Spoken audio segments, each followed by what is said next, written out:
itu.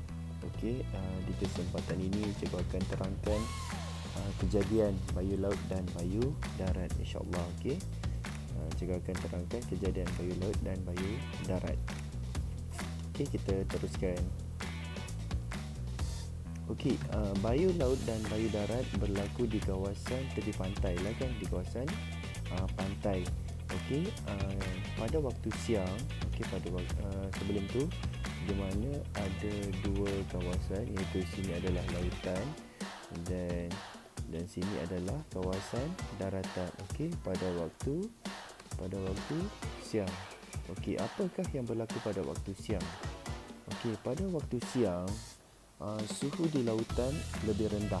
Okey, suhu di lautan rendah kerana permukaan lautan warnanya lebih cerah, maka ia lebih banyak reflect haba. Dia akan pantulkan haba tu ke tempat lain. Okey, manakala suhu yang rendah akan menghasilkan tekanan yang tinggi. Okey, ingat konsep ni, suhu rendah, tekanan tinggi. Seterusnya di kawasan daratan.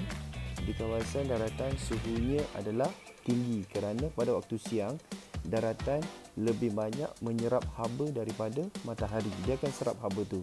Okey, sebab tu kawasan daratan pada waktu siang lebih panas. Okey, suhu yang panas akan menciptakan tekanan rendah. Apabila ada perbezaan tekanan ni, maka berlakulah angin. Angin bergerak daripada tekanan tinggi ke tekanan rendah.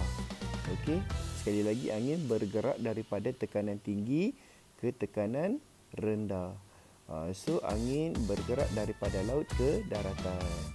Okey, daripada laut ke daratan. Dari mana angin datang? Daripada laut. So ia dikenali sebagai bayu laut.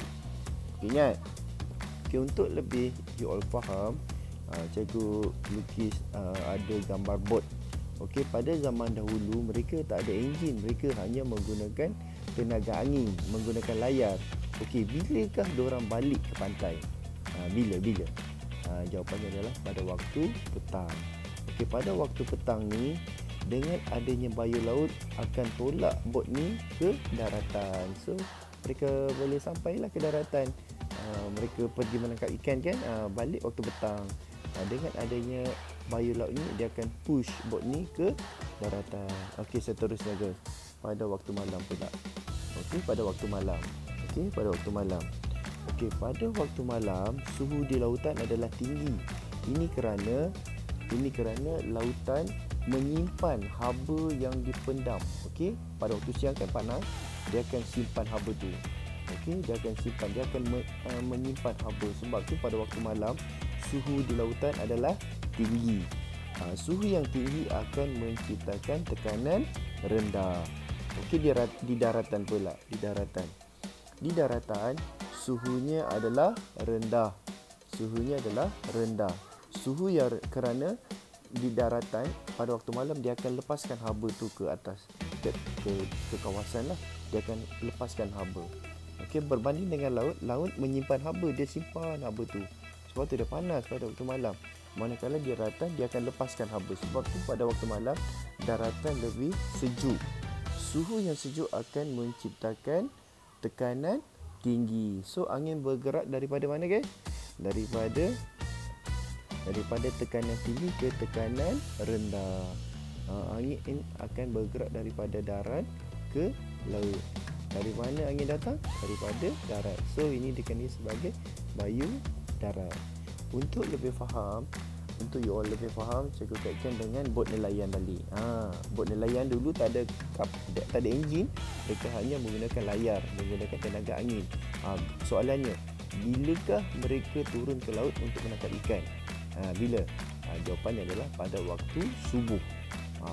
Waktu subuh kan. Dengan adanya bayu darat, ia akan tolak bot nelayan ni ke lautan untuk mereka menangkap ikan. Dan pada waktu petang mereka akan balik. Cikgu harap you all faham kan? Okey, itu sahaja penjelasan cikgu berkaitan dengan bayu laut dan bayu darat.